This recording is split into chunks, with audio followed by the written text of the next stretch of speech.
Brittany and I actually met through a mutual friend. Started to date for a while, and then things progressed, and we started talking about marriage. Then I popped the question, got married. Had dreams of having children and all that kind of fun stuff. Wanted 3 boys. I don't know why I wanted 3 boys, but it's just what we wanted. What you wanted? Yeah, that's what I wanted. Just after our first anniversary, we found out that we were expecting our first child. We couldn't have been more excited, and we just couldn't wait for the 9 months to go by and to be able to hold our new child. We didn't know what it was at that time. So during the pregnancy, Brittany had a few complications. Wound up going to the ER. I think it was around 15 weeks. We thought we had lost the baby due to what the paramedics had told us. So all the way from Stark to Gainesville, dealing with what they had just told us, then getting to the hospital and realizing that our baby was still fine, which was a huge blessing. And we thought that was scary and all that kind of stuff, but we didn't really know what was in store. At about 21 weeks, I went to lay down after we had just been out to dinner, and something just wasn't right. So we headed into the hospital just thinking it was nothing, and I was 4 centimeters dilated at 21 weeks and 5 days.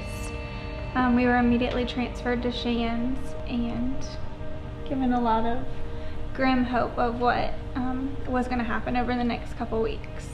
Afterwards, we met with a doctor named Dr. Greg, who was a little more hopeful than the previous doctors that we had met with, and he was willing to do an emergency cerclage on Brittany. But then at 24 weeks, the cerclage didn't hold, and then we wound up having Conlon. 3 days after 24 weeks, Conlon was born.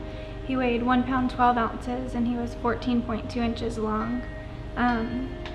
He was born what they call it the week of viability, the week that they think that a baby can fight for themselves.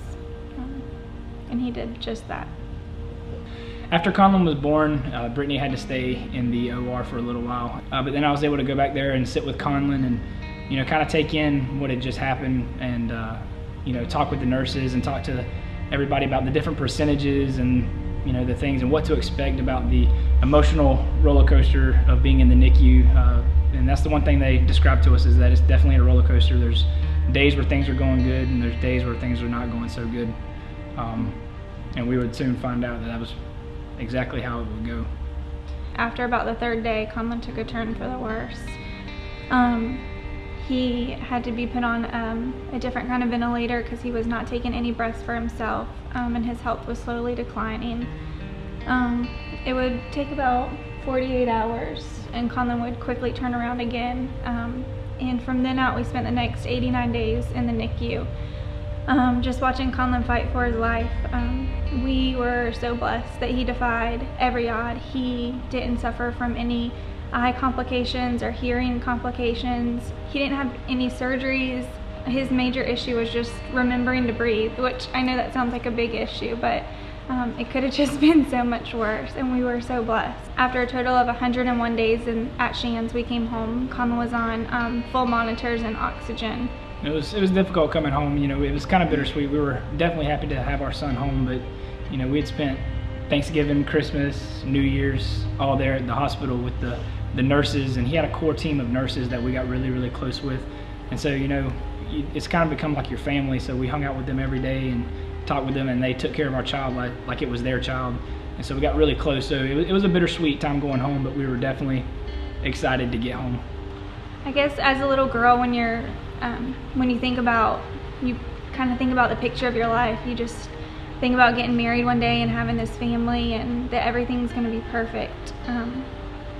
And the enemy just tried to take that so fast from us that everybody told us that the odds of Conlon living and the odds of Conlon having complications after, if he did live, everybody just painted this picture that was so far from beautiful. We had several doctors try to talk to us about the option of abortion. They gave us the statistics of Conlon not being able to survive, and that if he came too early, that he was going to be in pain, and it's not worth it, and to go ahead and go through with the abortion. We didn't want that. That was our son, so we decided that whatever was going to happen, God had it in His hands.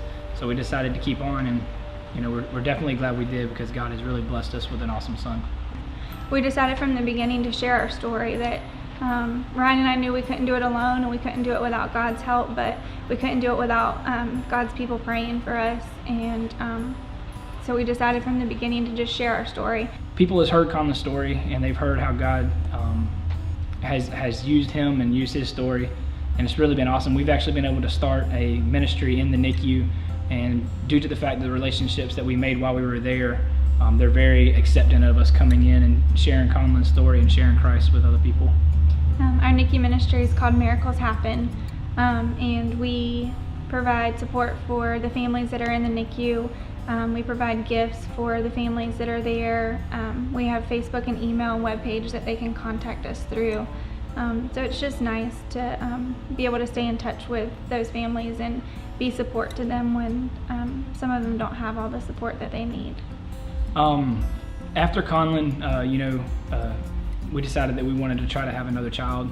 After one failed attempt through a miscarriage, Brittany was able to get pregnant again. Automatically after what had happened to Conlon and through the miscarriage, we were definitely excited, but we were definitely nervous. We have had a little bit of complications in this pregnancy, but we are still pregnant, and we are a week and a half past the time of when I had Conlon. So we have made it further in this pregnancy, and I'm more pregnant than I have ever been. Conlon, after everything that he's been through, he is a happy, healthy, wild 2.5-year-old. He has no complications from being born premature, so we are so blessed that God painted our picture this way, and that we have Conlon to show that God really does miracles, and he's awesome.